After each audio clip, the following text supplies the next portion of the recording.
ఆదిలాబాద్ జిల్లా బైన్సా పట్టణంలో బీజేపీ నాయకులు ఆందోళన చేపట్టారు. ఎలక్షన్ సమయంలో ఇచ్చిన హామీల ప్రకారం పేదలకు ఇళ్లు కట్టించాలని డిమాండ్ చేస్తూ తహసీల్దార్ కార్యాలయం ముందు నిరసనకు దిగారు.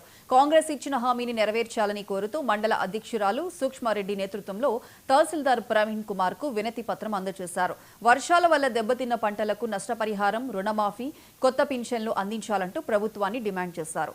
ఈ కార్యక్రమంలో పలువురు బీజేపీ నాయకులు, కార్యకర్తలు పాల్గొన్నారు.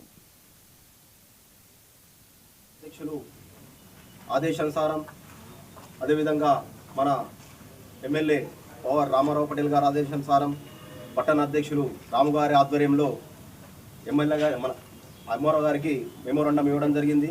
దీని యొక్క ముఖ్య ఉద్దేశం ఏమిటంటే, మొదటిగా చేసి అకాల వర్షాలకు చాలామంది చిన్నకారు రైతులు నష్టపోయినరు. వారందరికీ నష్టపరిహారం ఇవ్వాలా.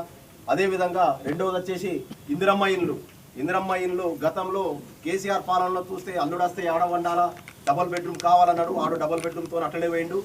ఈడొచ్చిండు, అందరికీ ప్రతి ఒక్కరికి ఇందిరమ్మ ఇల్లు ఇస్తాడు. ఇందిరమ్మ ఇల్లు తూతూ మంత్రంగా ఊరికి 2-3 ఇచ్చి అది కూడా చిన్న స్థలంలో కట్టుకోవాలని చెప్పి, అసలు వాస్తవంగా ఇవాళ తెలంగాణలో 5 లక్షల ఇల్లు అవుతుందా ఫస్ట్ అది ఆలోచించి. కాబట్టి కట్టుకునే ప్రతి ఒక్కళ్ళకు ఇందిరమ్మ ఇల్లు ఇవ్వాలనే ఒకటి డిమాండు. మూడవది